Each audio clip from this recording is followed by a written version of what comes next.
Yes people, good morning, good afternoon, good evening to all of you. कैसे हैं सब लोग? होप सो आप सब लोग बहुत बढ़िया रहेंगे। मैं बता दूं, मैं भी बहुत अच्छा हूं।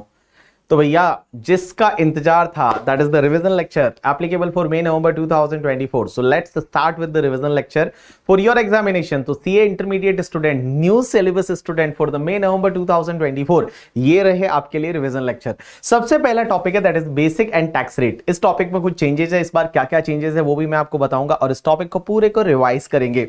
तो सबसे पहली चीज ये है कि हम पढ़ने वाले हैं इनकम टैक्स लॉ। क्वेश्चन ये आता है इनकम टैक्स कौन सी गवर्नमेंट लेती है। तो मैं बता दूं, इनकम टैक्स है वो सेंट्रल गवर्नमेंट लेती है अदर देन एग्रीकल्चर इनकम। लेकिन इनकम टैक्स लेने के लिए गवर्नमेंट के पास पावर होना चाहिए। ये पावर कहां दे रखा है? तो मैं बता दूं, ये पावर दे रखा है अपने कॉन्स्टिट्यूशन के 7th schedule to the article 246। तो कॉन्स्टिट्यूशन में आर्टिकल्स होते हैं, आर्टिकल्स जो 246 है उसका 7th शेड्यूल है। उस 7th शेड्यूल में कुछ लिस्ट दे रखी है, that is the list 1 union list, उसके साथ में स्टेट लिस्ट, कॉन्करेंट लिस्ट। तो यूनियन लिस्ट जो है that is the list number 1, उसका जो एंट्री नंबर 82 होता है वो बोलता है कि हमारी सेंट्रल गवर्नमेंट कोई भी इनकम पे टैक्स ले सकती है अदर देन एग्रीकल्चर इनकम। तो उस पावर की वजह से हमारी सेंट्रल गवर्नमेंट इनकम टैक्स लेती है। लेकिन क्वेश्चन ये आता है कि एग्रीकल्चर इनकम पे क्या इनकम टैक्स नहीं लगता? मैं बता दूं, एग्रीकल्चर इनकम पे नॉर्मली इनकम टैक्स नहीं लगता, बट अगर स्टेट गवर्नमेंट चाहे तो स्टेट गवर्नमेंट को यह पावर दे रखी है under entry number 46 of the state list में। स्टेट गवर्नमेंट को पावर दे रखी है, स्टेट गवर्नमेंट चाहे तो एग्रीकल्चर इनकम है उस पे टैक्स ले सकती है। अब क्वेश्चन ये आता है कि इनकम टैक्स लॉ को पढ़ने के लिए किन किन चीजों का नॉलेज होना चाहिए। तो सबसे पहले आता है income tax act 1961। Guys, income tax act 1961 है ना, ये एक main source of the income tax law है।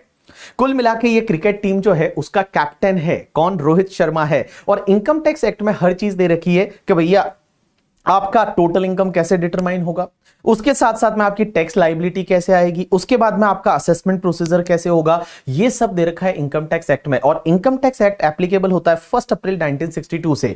1 अप्रैल 1962 means assessment year 62, 63 and previous year 61, 62 से ये इनकम टैक्स एक्ट 1961 है वो एप्लीकेबल होता है। अब एक बात समझना, इनकम टैक्स रूल्स 1962 क्या होता है? तो इनकम टैक्स रूल्स क्या करता है? इनकम टैक्स एक्ट को सपोर्ट करने के लिए बनाया जाता है। जैसे इनकम टैक्स एक्ट में दे रखा है कि सेक्शन 32 में डेप्रिसिएशन मिलेगा एट प्रिस्क्राइब रेट। लेकिन रेट कहां पे प्रिस्क्राइब होगी? आपकी जो रेट है इनकम टैक्स की रेट, वो आपके इनकम टैक्स रूल्स में प्रिस्क्राइब होती है। As well as income tax act में लिखा हुआ है कि सेक्शन 139(1) में आपको इनकम टैक्स रिटर्न फाइल करने पड़ेंगे इन द प्रिस्क्राइब फॉर्म। लेकिन कौन से फॉर्म में फाइल करना पड़ेगा? आईटीआर वगैरह जो होते हैं इनकम टैक्स रिटर्न फॉर्म, वो कहां दे रखे हैं? इनकम टैक्स रूल्स में दे रखे हैं। उसके बाद में आता है annual finance act. Annual finance act क्या होता है कि इनकम टैक्स एक्ट में जितने भी चेंजेस करने होते हैं वो चेंजेस होते हैं फाइनेंस एक्ट के थ्रू। और मैं बता दूं, आपके एग्जाम के लिए जो फाइनेंस एक्ट एप्लीकेबल है that is the finance act 2023। और फाइनेंस एक्ट कैसे बना था? सबसे पहले फाइनेंस बिल प्रेजेंट किया था हमारी प्रेसिडेंट निर्मला सीतारमण जी ने एज ऑन द 1 फेब 2023 को। तो 1 फेब 2023 को निर्मला सीतारमण जी ने फाइनेंस बिल प्रेजेंट किया था, बजट प्रेजेंट किया था। उसके बाद में क्या होता है? उस पर डिस्कशन होता है। डिस्कशन होने के बाद में फाइनेंस बिल है वो पास होता है लोकसभा में, राज्यसभा में, और उसके बाद में प्रेसिडेंट के पास में जाता है। और जिस दिन प्रेसिडेंट उसको साइन कर देते हैं वो फाइनेंस एक्ट बन जाता है। पहले वो फाइनेंस बिल था और बाद में जाके वो फाइनेंस एक्ट बन जाता है। तो मैं बता दूं, अपना फाइनेंस एक्ट 2023 है वो 31 मार्च 2023 को हमारे प्रेसिडेंट जी ने उस पर साइन कर लिया था। और जिस दिन साइन किया उस दिन से वो क्या बन गया? तुम्हारा फाइनेंस एक्ट बन गया करके। ठीक है, चलिए उसके बाद में सर्कुलर नोटिफिकेशन क्या होते हैं? तो मैं बता दूं, सर्कुलर नोटिफिकेशन में क्या फर्क है। नोटिफिकेशन जो होते हैं किसी भी अमेंडमेंट का इफेक्ट देने के लिए नोटिफिकेशन लाए जाते हैं, किसी चीज को नोटिफाई करने के लिए नोटिफिकेशन लाए जाते हैं, अमेंडमेंट करने के लिए नोटिफिकेशन लाए जाते हैं, दैट इज नोटिफिकेशन। नोटिफिकेशन हर किसी पे बाइंडिंग होते हैं, मींस आप पे भी बाइंडिंग होंगे, इनकम टैक्स डिपार्टमेंट पे भी बाइंडिंग होंगे, that is called notification. But circular क्या होते हैं? इनकम टैक्स के इंटरनल पर्पस के लिए, इनकम टैक्स डिपार्टमेंट के इंटरनल पर्पस के लिए कुछ क्लेरिफिकेशन लाए जाते हैं, कुछ सर्कुलर लाए जाते हैं। ये आप पे बाइंडिंग नहीं होते, ये सिर्फ इनकम टैक्स डिपार्टमेंट पे बाइंडिंग होते हैं। इनकम टैक्स डिपार्टमेंट है वो उसको फॉलो करेगा। आपको अगर आपके लिए बेनिफिशियल है तो आप फॉलो कर सकते हो, दैट इज कॉल्ड सर्कुलर। उसके बाद में गाइस, सुप्रीम कोर्ट और हाई कोर्ट के जजमेंट क्या होता है ना, हर चीज इनकम टैक्स एक्ट में लिख नहीं सकते थे। तो बहुत बार क्या होता है, डिस्प्यूट्स होते हैं और वो डिस्प्यूट को रिजॉल्व करते हैं वो कौन करेंगे? केस लॉज करेंगे। तो यहां पे बहुत सारे केस लॉज है, हर हाई कोर्ट के केस लॉज आपको मिलेंगे, सुप्रीम कोर्ट के केस लॉज मिलेंगे, और वो सब आप पढ़ोगे। तो इन सब की जब कंबाइन स्टडी करते हैं तो हम बोलते हैं हम इनकम टैक्स लॉ पढ़ रहे हैं। अब एक चीज समझना, सेक्शन 4 होती है charging section of income tax. का इनकम टैक्स लगता कब है?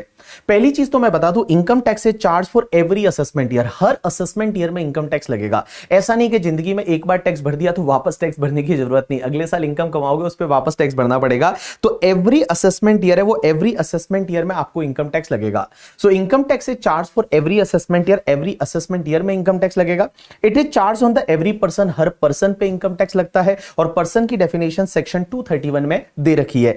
And guys it is applicable on total income earn by person in the previous year. तो प्रीवियस ईयर में जो आप इनकम कमाते हो, असेसमेंट ईयर में जाके उस पे टैक्स है वो लग जाता है, और टैक्स लगता है जो रेट फाइनेंस एक्ट में दे रखी है। तो नॉर्मली इनकम टैक्स की रेट है वो फाइनेंस एक्ट में दे रखी है, एज वेल एज कुछ रेट ऐसी होती है जो इनकम टैक्स एक्ट में दे रखी है, तो उस रेट से आपको इनकम टैक्स लगता है। लेकिन sir previous year assessment year का मतलब क्या होता है? तो मैं बता दूं, प्रीवियस ईयर ऐसा ईयर होता है जिस ईयर में आप इनकम कमाते हो।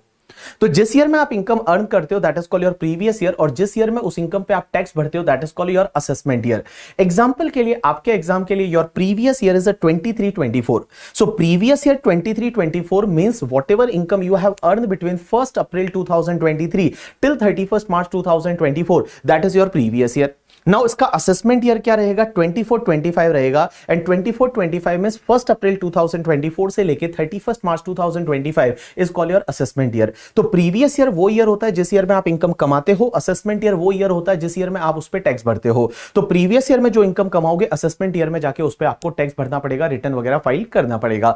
असेसमेंट ईयर हमेशा ध्यान रखना ऑलवेज 12 मंथ का होता है, लेकिन प्रीवियस ईयर आपका 12 मंथ से कम हो सकता है। कौन से केसेस में 12 मंथ से कम हो सकता है? अगर आपने कोई नया बिजनेस चालू किया है, अगर आपने कोई नया बिजनेस चालू किया है या नया सोर्स ऑफ इनकम है वो आपका इमर्ज हुआ है, तो उस पर्टिकुलर केस में आपका प्रीवियस ईयर है वो प्रीवियस ईयर 12 मंथ से कम का हो सकता है। फॉर एन एग्जांपल, आपने जो न्यू बिजनेस चालू किया वो 10 दिसंबर 2023 से चालू किया, तो आपका प्रीवियस ईयर 10 दिसंबर 2023 से चालू होगा, एंड 31 मार्च 2024 तक आपका प्रीवियस ईयर है वो कंप्लीट हो जाएगा।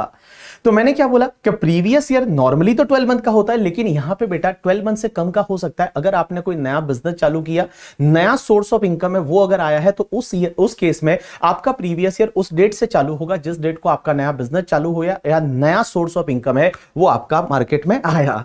उसके बाद में डेफिनेशन आती है पर्सन की, कि सर पर्सन किसको बोलते हैं? तो मैं बता दूं यहां पे टोटल 7 पर्सन है। तो पर्सन की डेफिनेशन में कौन कौन आएगा? सबसे पहले individual, a natural person, HUF आएगा। उसके बाद में कंपनी है, partnership firm including the LLP, AOP, BOI, local authority and artificial juridical person, ये तुम्हारे पर्सन की डेफिनेशन में आते हैं। लेकिन सर एक बात बताइए, असेसी कौन होगा? तो पर्सन रिक्वायर्ड टू पे द टैक्स और any other sum under the income tax law, that is called your assessee. कि उस पर्सन को, जो पर्सन को इनकम टैक्स एक्ट में कुछ भी टैक्स भरना है या कोई भी सम पे करना है, पेनल्टी वगैरह पे करना है, फीस वगैरह पे करना है, वो तुम्हारे असेसी की डेफिनेशन में आ जाएगा। तो मैं बता दूं every assessee is a person but every person is not a assessee. So आप लोग है वो पर्सन है, बिकॉज आप इनकम टैक्स तो भर नहीं रहे, तो आप पर्सन है बट आप असेसी नहीं है। बट मैं जो हूं, मैं पर्सन भी हूं, मैं असेसी भी हूं, क्योंकि मैं टैक्स भरता हूं तो मैं पर्सन भी हूं, मैं असेसी भी हूं करके। अब एक चीज समझना, नॉर्मली क्या होता है, जिस ईयर में आप इनकम कमाते हो that is called your previous year, और असेसमेंट ईयर में जाके आपको रिटर्न फाइल करना पड़ता है, असेसमेंट ईयर में जाके आपको टैक्स भरना पड़ता है। बट गाइस मैं बता दूं यहां पे 5 एक्सेप्शनल केसेस है, देयर आर 5 एक्सेप्शनल केसेस। वहां पे क्या होता है कि प्रीवियस ईयर में आप इनकम कमा रहे हो और प्रीवियस ईयर में ही आपको टैक्स भरना पड़ेगा। मींस प्रीवियस ईयर में आपने इनकम कमाया, प्रीवियस ईयर में ही टैक्स भरना है, प्रीवियस ईयर में ही आपको अपना इनकम टैक्स रिटर्न फाइल करना पड़ेगा, असेसमेंट ईयर तक रुकने की जरूरत नहीं है। ऐसा कौन कौन से केसेस में होता है? तो कुछ केसेस ऐसे होते हैं जिसमें प्रीवियस ईयर में ही आपको टैक्स भरना पड़ेगा, प्रीवियस ईयर में ही आपको अपना रिटर्न फाइल करना पड़ेगा। ये 5 केसेस में सबसे पहला, तो अगर कोई नॉन रेजिडेंट का शिपिंग बिजनेस है, आप समझिए एक नॉन रेजिडेंट है बांडिया करके, ठीक है, और वो बांडिया कहां से है? फॉर एन एग्जांपल ऑस्ट्रेलिया से है। तो ऑस्ट्रेलिया से वो शिप लेके आया, चुक चुक चुक चुक चुक, वो इंडियन पोर्ट पे आया और इंडियन पोर्ट से वापस जा रहा है। एक बात बताओ, अपने को क्या पता वो असेसमेंट ईयर में वापस आएगा या नहीं? क्योंकि पता नहीं ना वो बांडिया वापस आएगा या नहीं आएगा नॉन रेजिडेंट, तो उस बांडिया को वहीं पे पकड़ लिया जाता है इंडियन पोर्ट पे, मुंबई पोर्ट पे जो है उस पे पकड़ा, बोला ए भाई तू यहां से जा रहा है, जो इनकम कमाया है तूने, भाड़ा वाड़ा लिया है ना, उस पे जो टैक्स आता है अभी भर के जा, अभी का अभी अपना रिटर्न फाइल करके जा। That is the section 172 non resident का शिपिंग बिजनेस। बेटा एक बात बताऊं, ये जो सेक्शन है ये मैंडेटरी सेक्शन है। जब इंडिया से बाहर कोई भी शिप जा रही है, जैसे नॉन रेजिडेंट है, वो शिप लेके इंडियन पोर्ट पे आया और इंडियन पोर्ट जैसे ही छोड़ के जाने वाला होता है ना, उसको धाप दिया जाता है, बोला इधर कहां जा रहा है करके, ठीक है, उसको धाप लिया जाता है और उसको बोला जाता है तू टैक्स भर के जाएगा। दैट इज द सेक्शन 172 करके। उसके बाद एक सेक्शन होती है 174, that is person living India permanently.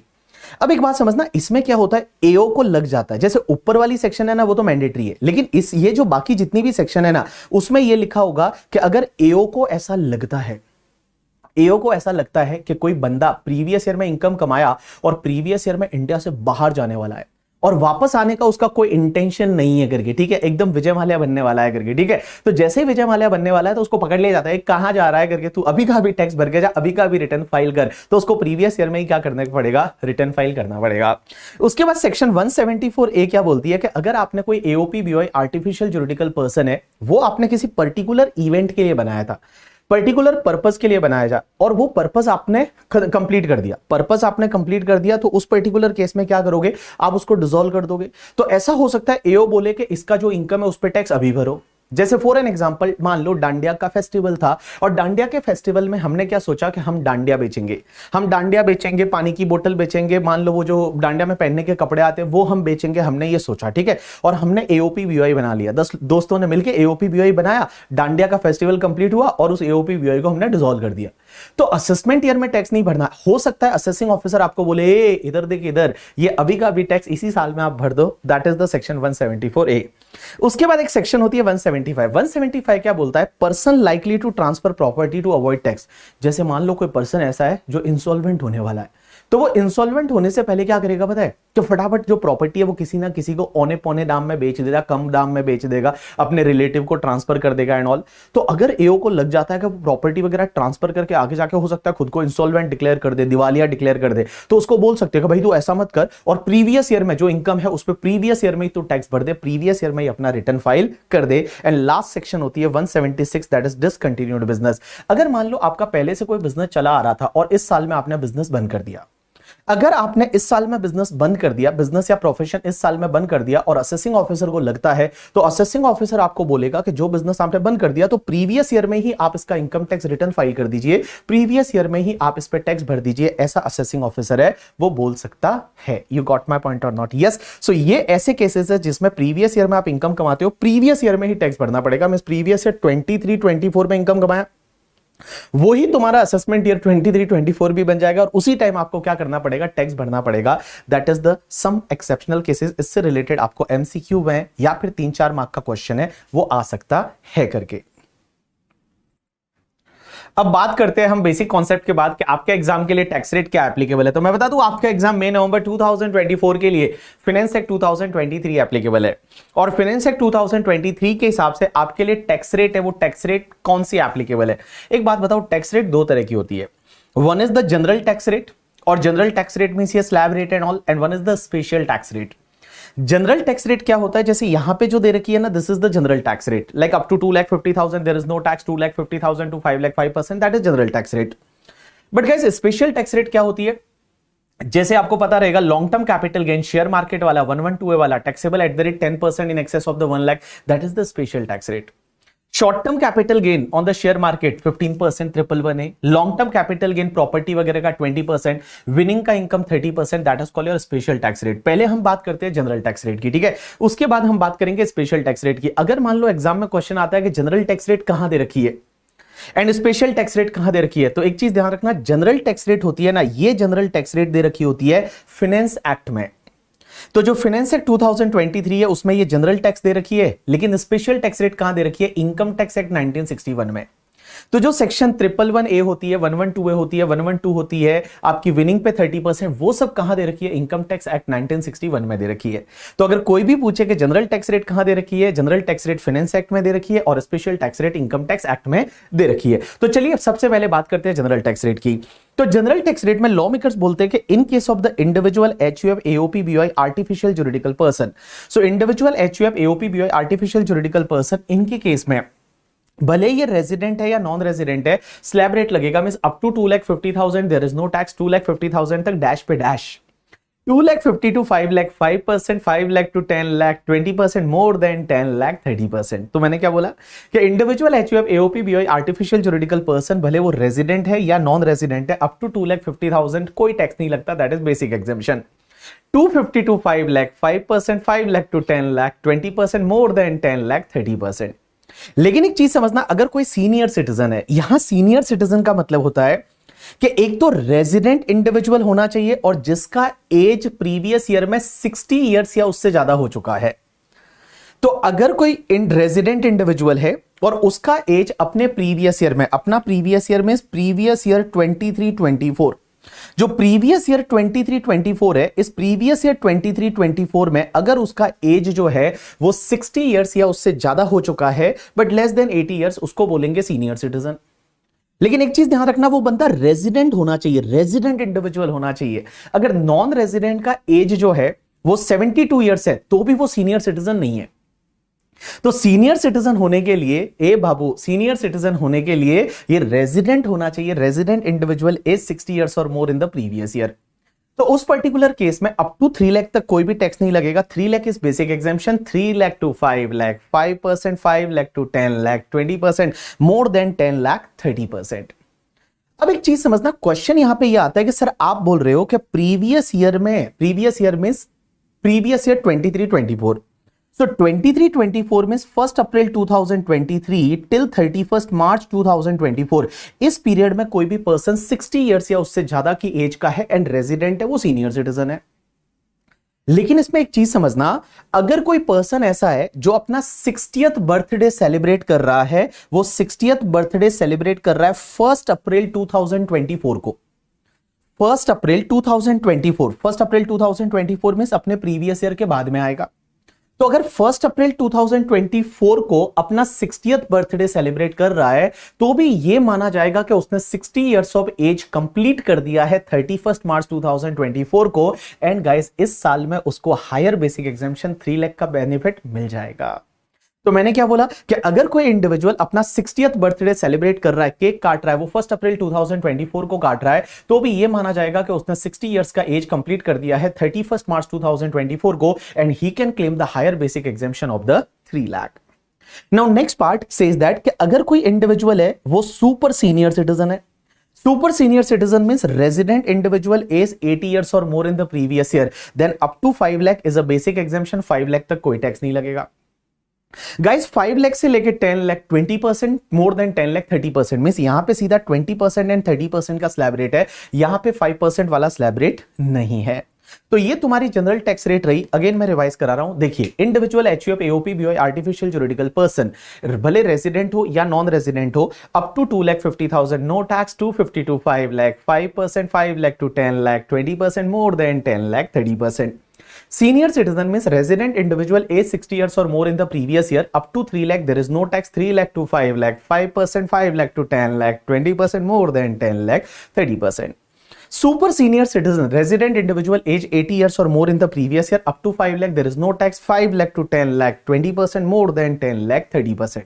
But एक चीज ध्यान रखना, अगर कोई इंडिविजुअल अपना 60th या 80th बर्थडे सेलिब्रेट कर रहा है 1 अप्रैल 2024 को, तो यह माना जाएगा कि he has completed the age of the 60 years और 80 years on the 31 March 2024 and current previous year 23-24 के लिए उसको हायर बेसिक एग्जाम्पशन का बेनिफिट मिल जाएगा। अब एक चीज समझना, एक कॉन्सेप्ट आता है सरचार्ज, कि सर सरचार्ज कितना लगेगा। तो आप इधर देखना, मेरी तरफ सब लोग ध्यान दो। सरचार्ज कितना लगेगा? Surcharge depends on your total income. क्या आपकी टोटल इनकम कितनी है? टोटल इनकम का मतलब पांचों हेड की total income, that is called gross total income, minus deduction under chapter 6 से आप लेस कर दीजिए, आपको मिलेगा टोटल इनकम, या जिसको आप नेट टैक्सेबल इनकम बोल सकते हो। If your total income is up to 50 lakh तो आपको कोई सरचार्ज नहीं लगेगा। इधर देखिए, सब लोग इधर देखिए। If your total income means आपकी जो टोटल इनकम है नेट टैक्सेबल इनकम, वो net taxable income up to 50 lakh है, तो गाइस आपको कोई सरचार्ज नहीं लगेगा। But suppose if your total income is more than 50 lakh, 50 lakh से ज्यादा है एंड अप टू 1 करोड़ है, तो आपको सरचार्ज लगेगा 10% की रेट से। If your total income is more than 1 crore and up to 10 crore है, तो आपको सरचार्ज लगेगा 50, sorry not more than 1 crore up to 10 crore नहीं, more than 1 crore up to 2 crore है, तो आपको सरचार्ज लगेगा 15%। If your total income is more than 2 crore up to 5 crore है, तो आपको सरचार्ज लगेगा 25%। And guys, if your total income is more than 5 crore तो सरचार्ज लगेगा 37%। तो मैंने क्या बोला, सरचार्ज कितना लगेगा? तो surcharge depends on your total income. If your total income is up to 50 lakh there is no surcharge. If your total income more than 50 lakh up to 1 crore, then 10%. More than 1 crore up to 2 crore, then 15%. More than 2 crore up to 5 crore, then 25%. And more than 5 crore, then 37% surcharge on the tax. और surcharge किस पे लगेगा? Tax पे लगेगा। First आप tax calculate कर दीजिए और उस टैक्स पे वापस आपको ऐड करना है सरचार्ज। तो टैक्स जो आएगा उसका आपको 10%, 15%, 25%, 37% एज द केस में भी आपको क्या करना पड़ेगा? ऐड करना पड़ेगा। लेकिन बेटा एक चीज समझना, कुछ 4 स्पेशल इनकम होती है। स्पेशल इनकम कौन सी? जो शेयर मार्केट से रिलेटेड होती है। एक तो आपका long term capital gain 112A वाला जो 10% से टैक्सेबल होता है। एक short term capital gain 111A वाला जो कि 15% से टैक्सेबल होता है। एक तुम्हारा डिविडेंड का इनकम जो कि नॉर्मल टैक्स रेट से टैक्सेबल होता है। ये तो शेयर मार्केट वाली 3 चीजें हो गई। One is the LTCG 112A, STCG 111A and dividend that is from share market. And guys एक तुम्हारा कोई भी दूसरा लॉन्ग टर्म कैपिटल गेन है। कोई भी दूसरा लॉन्ग टर्म कैपिटल गेन में प्रॉपर्टी वगैरह बेचने से उस पर 20% से टैक्सेबल होता है। एक चीज ध्यान रखना, ये 4 तरह की इनकम ऐसी है जिसपे मैक्सिमम सरचार्ज 15% हो सकता है, उस पे 25% एंड 37% का सरचार्ज नहीं आएगा। तो ये 4 इनकम ऐसी है, ये जो 4 इनकम है वो ऐसी है। कौन सा? लॉन्ग टर्म कैपिटल गेन 112 है, शॉर्ट टर्म कैपिटल गेन 111 है, long term capital gain 112 and dividend का इनकम। गाइस ये 4 स्पेशल इनकम ऐसी है, कितना भी इनकम हो उस पे मैक्सिमम सरचार्ज है वो 15% हो सकता है उसके टैक्स पे, उससे ज्यादा सरचार्ज नहीं आएगा। मींस 25% एंड 37% ये सरचार्ज आपका नहीं लगेगा। अब एक चीज समझना, अगर मान लो यहां पे मैंने बहुत बढ़िया तरीके से दे रखा आपको कैसे ध्यान देने का, ठीक है। देखिए सबसे पहले अगर आपकी total income up to 50 lakh है तो कोई सरचार्ज आएगा ही नहीं। टोटल इनकम अगर आपकी 50 लाख से ज्यादा है, अप टू 1 करोड़ है, तो जो भी टैक्स आएगा उस पर आप 10% सरचार्ज ले लीजिए। अगर टोटल इनकम आपकी 1 करोड़ से ज्यादा है, अप टू 2 करोड़ है, तो जो भी टैक्स आएगा उस पर आप 15% सरचार्ज ले लीजिए। लेकिन यहां पे अब देखो एंटिक चीजें है, आपकी टोटल इनकम है वो मोर देन 2 करोड़ है। मींस आपकी टोटल इनकम 2 करोड़ से ज्यादा हो गया तो सरचार्ज कितना होना चाहिए? 25%। बट रुको, यहां पे क्या लिखा है? अगर आपकी टोटल इनकम है वो मोर देन 2 करोड़ है and it include the dividend capital gain 111A, 112A और 112 मींस स्पेशल इनकम है उसमें करके, ठीक है, स्पेशल इनकम है। तो आप एक काम करो, जो ये स्पेशल इनकम पे टैक्स आएगा उस पे सरचार्ज लेना है 15%, because maximum surcharge special income के टैक्स पे 15% होगा। अब आपको यह देखना है कि रिमेनिंग इनकम कितना है। आपका जो रिमेनिंग इनकम, इस स्पेशल इनकम को हटा दो और रिमेनिंग इनकम देखो कितना है। अगर रिमेनिंग इनकम जो है वो रिमेनिंग इनकम अगर अप टू 2 करोड़ ही है तो रिमेनिंग इनकम के पे जो टैक्स आएगा ना उस पे भी सरचार्ज आपको 15% लेना है। लेकिन जो रिमेनिंग इनकम है, इस इनकम स्पेशल इनकम को छोड़ के जो रिमेनिंग इनकम है वो itself is more than 2 crore. वो रिमेनिंग इनकम ही अगर आपका 2 करोड़ से ज्यादा है तो रिमेनिंग इनकम पे जो टैक्स आएगा उस पे सरचार्ज आपको 25% लेना है। एंड रिमेनिंग इनकम अपने आप में अगर 5 करोड़ से ज्यादा है तो रिमेनिंग इनकम पे जो टैक्स आएगा उस पे आपको 37% सरचार्ज लेना है। तो देखो मैंने क्या बोला, आप देखो पहले टोटल इनकम। अगर total income is up to 50 lakh तो सरचार्ज आएगा ही नहीं, लेना ही नहीं है कुछ सरचार्ज। टोटल इनकम 50 लाख से ज्यादा है, अप टू 1 करोड़ है, तो 10% सरचार्ज ऐड कर दो, यहां तक कोई दिक्कत नहीं। अगर total income more than 1 crore up to 2 crore है तो आप 15% सरचार्ज ऐड कर दो, यहां तक भी कोई दिक्कत नहीं। बट बाबू अगर टोटल इनकम 2 करोड़ से ज्यादा है तो 2 करोड़ से ज्यादा है और अगर उसमें ये LTCG 112A, STCG 111A, LTCG and dividend का इनकम है तो इन इनकम पे जो टैक्स आएगा उस पे मैक्सिमम सरचार्ज 15% ऐड करो। अब आप देखो रिमेनिंग इनकम कितना है। रिमेनिंग इनकम अगर 2 करोड़ तक ही है तो रिमेनिंग इनकम पे टैक्स आएगा, उस पे भी सरचार्ज आप 15% ले लो। But remaining income is more than 2 crore up to 5 crore है तो रिमेनिंग इनकम पे जो टैक्स आएगा उस पे सरचार्ज है वो आप 25% लो। But remaining income itself is more than 5 crore तो रिमेनिंग इनकम पे जो टैक्स आएगा उस पे आपको 37% सरचार्ज ऐड करना है। यहां पे मैंने बहुत बढ़िया सी टेबल दे रखी है, जब आप ये टेबल देखोगे आपको और ज्यादा क्लैरिटी बैठ जाएगी। उसके बाद क्वेश्चन ये आता है कि सर एक बात बताइए, कंपनी के लिए टैक्स रेट क्या है? तो कंपनी के लिए मैं बताऊं, कंपनी के लिए टैक्स रेट क्या रहती है, दैट डिपेंड्स कि कंपनी कौन सी है। अगर कंपनी डोमेस्टिक कंपनी है या फॉरेन कंपनी है, डोमेस्टिक कंपनी है तो डोमेस्टिक कंपनी के लिए टैक्स रेट है वो आपकी नॉर्मली 30% रहती है। बट if डोमेस्टिक कंपनी का टर्नओवर है वो प्रीवियस ईयर 21-22 का turnover is up to 400 crore. Domestic company का प्रीवियस ईयर 21-22 का टर्नओवर है वो अगर अप टू 400 करोड़ है तो डोमेस्टिक कंपनी पे टैक्स है वो 25% की रेट से आएगा इस साल में। हम टैक्स कौन से ईयर के लिए निकाल रहे हैं? प्रीवियस ईयर 23-24 के लिए, बट डोमेस्टिक कंपनी के लिए टर्नओवर कौन से ईयर का देख रहे हैं? 21-22 का देख रहे हैं। तो 21-22 का turnover is up to 400 crore, तो डोमेस्टिक कंपनी का tax rate is 25%। But domestic company का अगर टर्नओवर है वो 400 करोड़ से ज्यादा है, या उस ईयर में डोमेस्टिक कंपनी था ही नहीं, तो उस पर्टिकुलर केस में डोमेस्टिक कंपनी का टैक्स रेट है वो 30%। फॉरेन कंपनी जो भी होती है ना, उसका टैक्स रेट होता है 40%। बट एक बात बताओ, कंपनी के केस में भी सरचार्ज लगता है। कंपनी के केस में सरचार्ज लगेगा if your total income is more than 1 crore. And guys ध्यान रखना, if your total income is more than 1 crore up to 10 crore, तो डोमेस्टिक कंपनी के केस में सरचार्ज लगेगा 7%। And if your total income is more than 10 crore, then domestic company के case में surcharge लगेगा 12%। और वही फॉरेन कंपनी के केस में 2% एंड 5%। फॉरेन कंपनी के केस में सरचार्ज की रेट कम है। फॉरेन कंपनी के केस में सरचार्ज की रेट कम क्यों है? क्योंकि फॉरेन कंपनी के केस में आप देखोगे टैक्स रेट ऑलरेडी 40% है, तो सरचार्ज की रेट कम है। तो देखो सरचार्ज कैसे लगेगा, if your total income of the domestic company more than 1 crore up to 10 crore तो 7%, मोर देन 10 करोड़ है तो 12%, एंड फॉरेन कंपनी के केस में 2% एंड 5% की रेट से सरचार्ज आएगा। अब एक बात समझना, जो भी पार्टनरशिप फर्म है, एलएलपी है एंड लोकल अथॉरिटी है, उनके केस में टैक्स रेट क्या है? तो मैं बता दूं, partnership firm, LLP and local authority के केस में टैक्स रेट है वो 30% है। क्या यहां पे सरचार्ज लगता है? आंसर इज यस, यहां पे सरचार्ज लगेगा 12% की रेट से अगर आपका टोटल इनकम 1 करोड़ से ज्यादा है। अब एक चीज समझना, कोऑपरेटिव सोसाइटी के केस में टैक्स रेट क्या है? तो कोऑपरेटिव सोसाइटी जो होती है ना, उसके केस में टैक्स रेट कैसे दे रखा है? क्या देखो, अगर कोऑपरेटिव सोसाइटी का इनकम अप टू 10,000 है तो टैक्स रेट 10%। यहां कोई बेसिक एग्जेम्पशन नहीं है। 10,000 से लेके 20,000 तक टोटल इनकम है तो 20%, एंड 20,000 से ज्यादा है तो 30%। यहां सरचार्ज कैसे लगेगा? Same as domestic company. Means if your total income is more than 1 crore up to 10 crore then 7%, more than 10 crore then 12%। अब एक और चीज समझना, जो भी आप टैक्स निकालते हो उसमें सरचार्ज ऐड करते हो, उसमें फिर आपको ऐड करना पड़ेगा 4% health and education cess. So health and education cess है वो मैंडेटरी है, वो लगेगा ही लगेगा करके, आपका इनकम कितना भी हो, आपका टैक्स कितना भी हो, उससे फर्क नहीं पड़ता। जो भी टैक्स आएगा उस टैक्स में 4% की रेट से आपको हेल्थ एंड एजुकेशन सेस है वो लेना पड़ेगा। चलिए अब एक और चीज समझना, आपकी जो भी टोटल इनकम आती है ना और जो टैक्स लायबिलिटी आती है उसको राउंडेड ऑफ करना पड़ेगा in the nearest rupees of the 10। Means 10 के नियरेस्ट में आपको राउंडेड ऑफ करना है। अगर मान लो 1 2 3 4 है तो आप लोअर वाले 10 में आ जाइए, 5 6 7 8 9 है तो आप हायर वाले 10 में चले जाएंगे। जैसे मान लो 50,836 है तो आपको 840 लेना है, 835 है तो भी 840 लेना है, बट मान लो 833 है तो आपको 830 है वो आपको लेना पड़ेगा। उसके बाद मैंने कुछ एग्जांपल्स दे रखे हैं, ये एग्जांपल करोगे तो आपको समझ में आ जाएगा। अब एक कॉन्सेप्ट आता है मार्जिनल रिलीफ।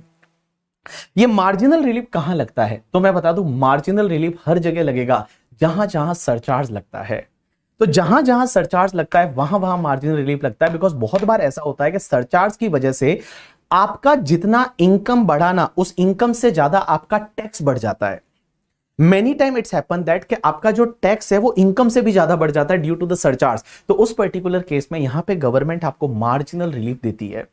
क्वेश्चन ये आता है कि मार्जिनल रिलीफ की सेक्शन क्या है? मैं बता दूं, मार्जिनल रिलीफ की कोई सेक्शन नहीं है। मार्जिनल रिलीफ का कॉन्सेप्ट है वो आपको जो दे रखा है वो दे रखा है कहां पे? आपके फाइनेंस एक्ट में ही एक प्रोवाइजो के फॉर्म में दे रखा है। तो वहां पे आपका कोई मतलब सेक्शन नंबर नहीं है इसका। अब ये मार्जिनल रिलीफ कैसे मिलेगा? जैसे मैं एक एग्जांपल लेता हूं कि जैसे एक कंपनी है, देखो उस कंपनी का टोटल इनकम 1 करोड़ 1 लाख है और कंपनी का टैक्स रेट है फॉर एन एग्जांपल 30%। तो 1 करोड़ 1 लाख पे टैक्स निकाला 30 लाख 30,000। अब डोमेस्टिक कंपनी है, इनकम 1 करोड़ 1 लाख है, तो यहां पे क्या आपको सरचार्ज लगेगा? Answer is yes, because income is more than 1 crore, तो surcharge is applicable at the rate 7%। आप इसमें 7% सरचार्ज को ऐड करते हैं तो 32,42,100 आता है, क्योंकि टैक्स प्लस सरचार्ज। अब एक चीज समझना, ये कंपनी बोलती है हमने गलती कर दी कि हमने इनकम 1 करोड़ 1 लाख कमाया। अगर हमने इनकम 1 करोड़ ही कमाया होता तो क्या होता? एक बात बताओ, अगर इनका इनकम 1 करोड़ ही होता तो उस पर टैक्स कितना आता? सिर्फ 30 लाख आता। उस पर टैक्स कितना आता? 30 लाख आता। क्या कोई सरचार्ज आता? क्या आंसर इज नहीं आता। तो कंपनी बोलती है हमने गलती कर दी, बहुत गलती कर दी। बिकॉज हम अगर इनकम 1 करोड़ ही कमाते तो हमारा टैक्स 30 लाख ही आता। हमने 1 करोड़ 1 लाख कमाया, हमारा टैक्स 32,42,100 आ रहा है। हमको नहीं चाहिए ये एक्सेस वाला 1 लाख। कंपनी बोलती है कि ये 1 लाख निर्मला सीतारमण जी, नरेंद्र मोदी जी आप ही रख लो, हमको नहीं चाहिए। तो भी हमारा 31 लाख होता है और आप यहां पे 32,42,100 ले रहे हो, ये तो गलत है ना। क्योंकि आप यहां पे देखोगे आपकी इनकम में जो इंक्रीमेंट हुआ वो कितने से हुआ, 1 लाख से हुआ, और उसकी वजह से आपके टैक्स में इंक्रीमेंट कितने से हुआ, 2,42,100 से हुआ। तो यहां तो टैक्स जो है वो ज्यादा बढ़ रहा है एज कंपेयर टू इनकम। तो यहां लॉ मेकर्स बोलते हैं डोंट वरी, हम आपको 140 to 100 का मार्जिनल रिलीफ दे देंगे और आपको ओनली 1 लाख रुपीस जो है वो हम चार्ज करेंगे, मींस आपसे 31 लाख रुपए चार्ज करेंगे। अब एक चीज समझना, एग्जाम में आपको क्या करने का कि जब भी आपकी इनकम, जैसे कंपनी के केस में little bit more than 1 crore है या little bit more than 10 crore है, individual HUF AOP BOI artificial juridical person के केस में लिटिल बिट मोर देन या तो आपका 50 लाख है या little bit more than 1 crore है, 2 करोड़ है, 5 करोड़ है, मींस जहां जहां सरचार्ज लगता है या सरचार्ज की रेट चेंज होती है, तो आपको क्या करने का, देखो जो भी इनकम आती है ना उस इनकम पे पहले आप टैक्स निकाल दो, उस टैक्स में आपको सरचार्ज है वो पहले ऐड कर दो, और सरचार्ज ऐड करने के बाद में आपको एक लाइन लिखने का जो मैं यहां बता रहा हूं। देखिए आपको एक लाइन लिखने का, या सरचार्ज ऐड करने के बाद जो अमाउंट आता है उसके बाद ये लाइन लिखने का कि above amount is restricted to tax on 1 crore, means 1 crore ही इनकम होता तो टैक्स कितना आता वो ले लो, और प्लस कर दो NTI minus 1 crore, means 1 crore के ऊपर वाला जितना भी इनकम है वो as it is Modi ji को दे दो, निर्मला सीतारमण जी को दे दो। तो जो भी आपका 1 करोड़ अगर इनकम होता तो टैक्स कितना आता, 30 लाख आता, 30 लाख के ऊपर का इनकम कितना है, 1 लाख है, वो एज इट इज गवर्नमेंट को दे दो, 31 लाख आया। और मैं बोल रहा हूं कि ये वाला अमाउंट जो है ये दूसरे 31 लाख से रेस्ट्रिक्ट करेगा, इसका मतलब विच एवर इज लोअर है वो आप कंटिन्यू कर दो, यहां ऑटोमेटिकली मार्जिनल रिलीफ मिल जाएगा, ऑटोमेटिकली मार्जिनल रिलीफ है वो आपका मिल जाएगा, और फिर आप इसमें health and education cess add कर दो। अब एक बात समझना, बहुत बार क्या होता है सरचार्ज की रेट चेंज होती है, जैसे individual HUF AOP BOI artificial juridical person में अगर 1 करोड़ से ज्यादा इनकम है तो आपके सरचार्ज की रेट है वो 10% की जगह 15 हो जाएगी। तो आप वहां पे क्या करोगे कि टैक्स ऑन द 1 करोड़ निकालोगे प्लस एडिशनल इनकम दे दीजिए करके, ठीक है।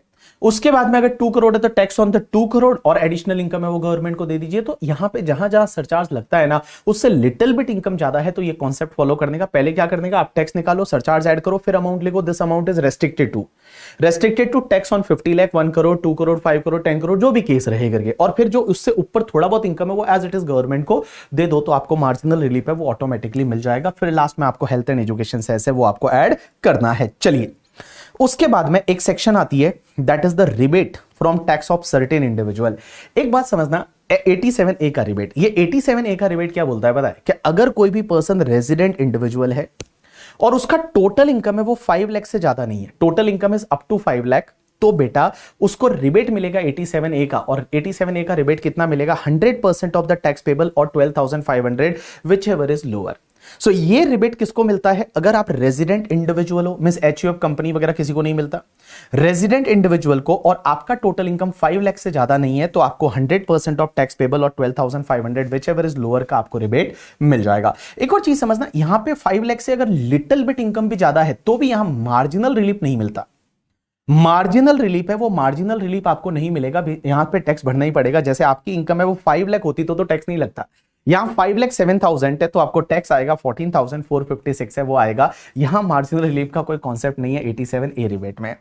एक और चीज समझना, ये जो रिबेट है ना वो किसी भी टाइप की अगर आपकी इनकम है उसके टैक्स के सामने मिलेगा, कोई भी टाइप का इनकम हो। इसका एक एक्सेप्शन है 112A LTCG के सामने नहीं मिलता, 112A LTCG जो रहेगा उस पे जो टैक्स आएगा उसके सामने ये रिबेट नहीं मिलेगा, बाकी कोई भी आपका इनकम पे टैक्स है उसके सामने ये रिबेट मिल जाएगा। याद क्या रखना है, इंडिविजुअल होना चाहिए, रेजिडेंट होना चाहिए, इनकम अप टू 5 लाख, तो जो भी 100% ऑफ टैक्स और 12,500 विच एवर इज लोअर, ये दोनों एग्जांपल आप देख लीजिए। अब अपन चालू करते हैं बहुत ही इंटरेस्टिंग पार्ट, और यहां पे अमेंडमेंट है alternative taxation regime. Yes people, तो यहां पे आपको ध्यान देना है 115 BAC, और ये एग्जाम में क्वेश्चन आने वाला है, इस बार लिख के ले लो करके, ठीक है। क्यों आने वाला है उसके पीछे का रीजन भी अभी मैं बताऊंगा। तो सेक्शन है 115 BAC, इस साल से पूरा अमेंड हो गया है बाय फाइनेंस एक्ट 2023, और ये सेक्शन क्या बोलती है समझने की कोशिश करना। पहली चीज तो now this section is applicable for individual HUF AOP BOI artificial juridical person, सबके लिए है, मिस कुल मिला के जिन के लिए स्लैब रेट लगता है। लास्ट ईयर तक क्या होता था, this section was applicable only for individual HUF, but now this section is applicable for individual HUF AOP BOI artificial juridical person. ये सेक्शन जो है कोऑपरेटिव सोसाइटी पे नहीं लगती है, कोऑपरेटिव सोसाइटी को छोड़ के बाकी कोई भी AOP BOI artificial juridical person individual HUF भले रेजिडेंट है नॉन रेजिडेंट है, अब ये सेक्शन लगेगी।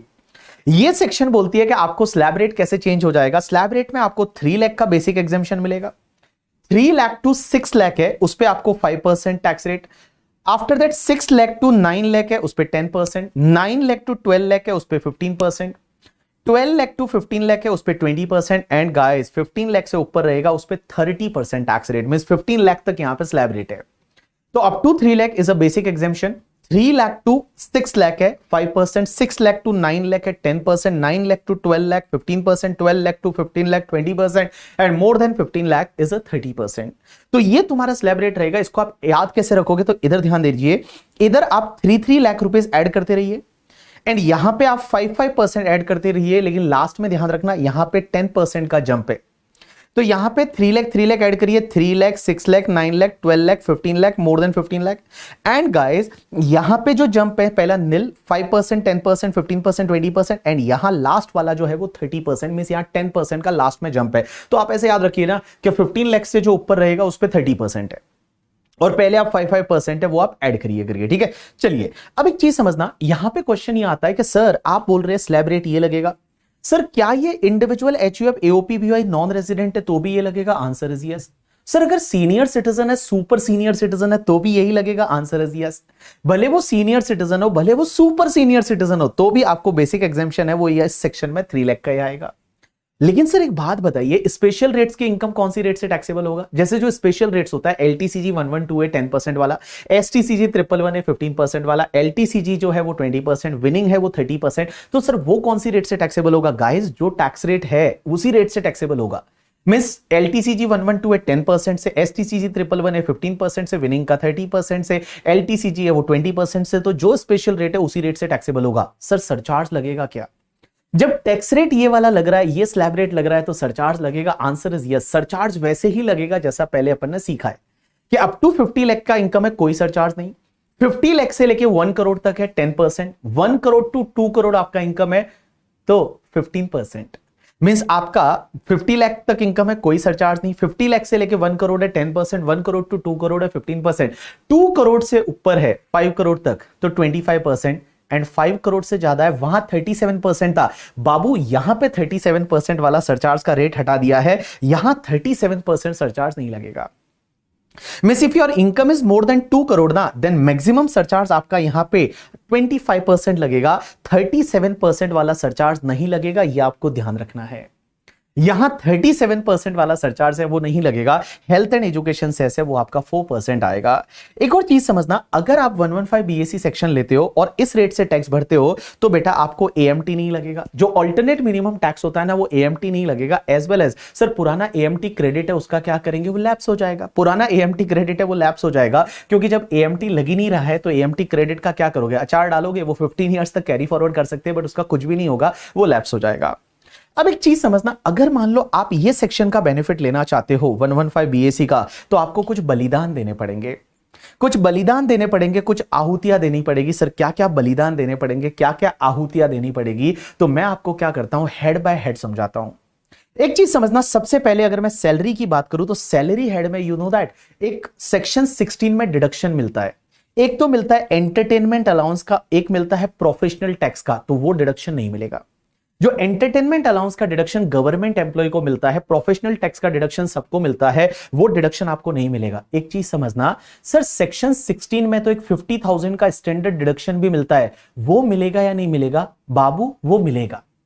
भले आप 115 बीएससी लो या 115 बीएससी नहीं लो, वो 50,000 का स्टैंडर्ड डिडक्शन जो सैलरी में मिलता है वो मिलता रहेगा, वो मिलेगा। ये अमेंडमेंट है, ध्यान देना बाबू लोगों, जिन्होंने लास्ट ईयर एग्जाम दिया था और इस बार वापस दे रहे हैं मई 2024 में, नवंबर 2024 में। याद रखना पहले क्या था, 115 बीएससी लेते थे तो वो 50,000 का स्टैंडर्ड डिडक्शन नहीं मिलता, बट अब मिलेगा।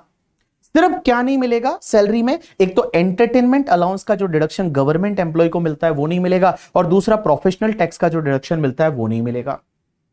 दूसरा आपको पता है leave travel concession, leave travel concession जो घूमने जाते हैं बाय एयर गए तो इकोनॉमी क्लास का फेयर और actual expenditure which ever is lower, बाकी किसी भी मोड से गए तो रेलवे का फर्स्ट क्लास एसी फेयर है, जो आपका लीव ट्रेवल कंसेशन का एग्जेम्पशन मिलता है वो एग्जेम्पशन नहीं मिलेगा।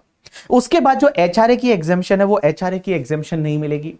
उसके बाद आपको कोई भी अलाउंसेस की एग्जेम्पशन नहीं मिलेगी। अलाउंसेस की एग्जेम्पशन में आपको पता रहेगा, जैसे children hostel allowance 300 per month पर child, maximum 2 child, children education allowance 100 per month पर चाइल्ड, मैक्सिमम 2 चाइल्ड, वो सब एग्जेम्पशन नहीं मिलेगी।